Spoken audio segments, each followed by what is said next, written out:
Hello అందరికీ. ఈరోజు నేను రసం అయితే చేయబోతున్నాను, కొంచెం వెరైటీగా షార్ట్కట్లో. ఫస్ట్ అయితే చారుకి ఒక డేక్ష తీసుకొని అందులో చారు ఎంత కావాలో అంత వాటర్ పోసేసుకొని ఉప్పు పసుపు వేసి పెట్టేసుకున్నాను పొయ్యి మీద. నెక్స్ట్ ధనియాలు, జీలకర్ర, మిరియాలు, పెసరపప్పు, వెల్లుల్లి రెబ్బలు, కరివేపాకు, కొత్తిమీర వేసి మొత్తం డ్రై రోస్ట్ అయితే చేసేసుకున్నాను. ఇవి మిక్సీ పట్టి పెట్టుకోవాలి.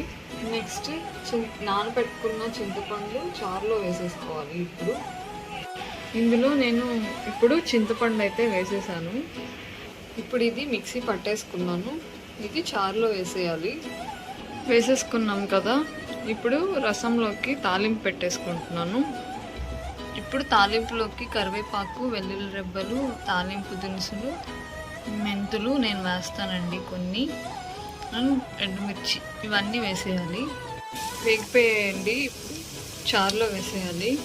చారు చూడండి ఎలా మరుగుతుందో. ఇప్పుడు ఇందులో వేసేసుకోవాలి తాలింపు. వేసేసుకొని ఇప్పుడు మొత్తం తిప్పేసుకోవాలి. ఇలా చేసుకుంటే ఈజీగా ఉంటుందండి చారు.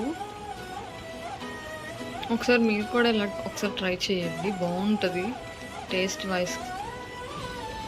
అండ్ ఇందులో మీకు కావాలంటే టమాటా కూడా యాడ్ చేసుకోవచ్చు. నేనైతే యాడ్ చేయట్లేదండి.